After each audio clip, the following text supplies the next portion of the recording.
another one of our hip opener series. So what we're doing on these ones, it's a little more difficult from the other one. I would like you to try and get through these prior to coming back to training. It really will loosen up all of those hip opener areas and your flexors and all of those things. It will make the comeback a little bit easier for you. So, without further ado, Sabum Simone. Okay, so we're going to start by standing up today, very briefly. I want you to start with your feet about shoulder width apart, just adjust depending on what you need. I want you to come down in a squat and I want you to put your elbows on your thighs. Now, for some of you, this will be as far as you can come, and that's okay. If you want, you can come deeper though into what we call a true Hindi squat. And I want your hands together and your elbows inside your knees, pushing your knees outwards. And as with the other hip openers I've talked about, we would hold each of these ones for about 20 seconds. And I would work through the sequence 3 or 4 times just to give my hips the maximum stretch.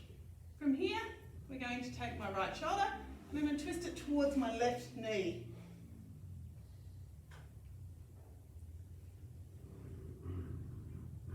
And obviously come back to the centre and reset and push those knees back out because they tend to fall in a little bit. And then we would twist towards the other side. And that just changes how we feel the stretch. Okay, then we can come back here. Now, for those of you that are feeling a little adventurous and you want to have a bit of fun, you can put your hands down flat on the floor in front of you. Nice wide fingers for balance, because we're going to balance. We put our knees on the backs of our elbows. And then we tilt forward and you might lift one foot up.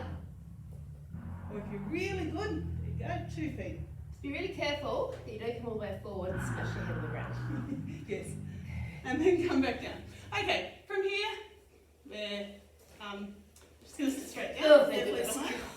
Okay, we're going to move into what's called a wide leg, seated wide leg.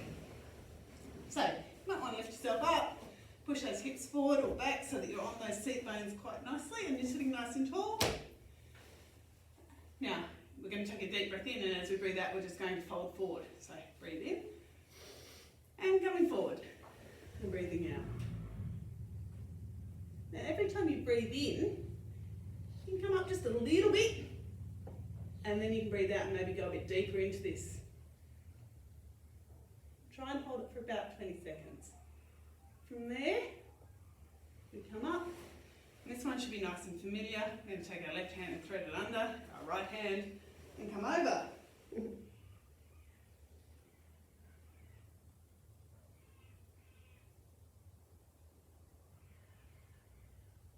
And then, obviously, the other way.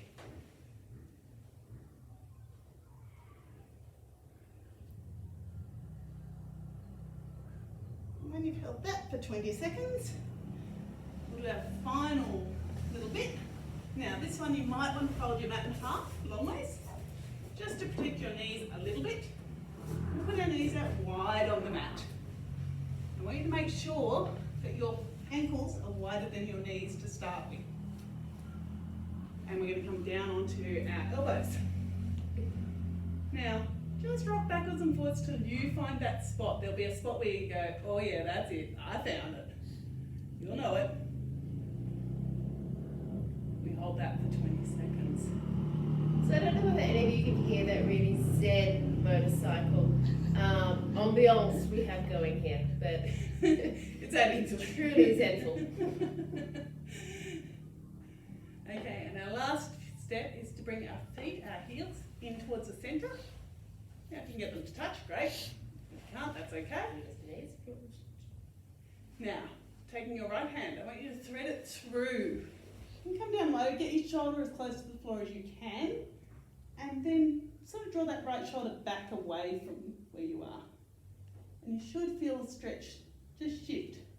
For me, it shifts into my right side of my groin when I thread my right hand. And then we do the left hand. It is actually quite comfortable, isn't it?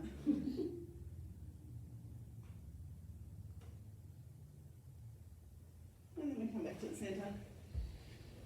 and push our hands up and bring our knees in.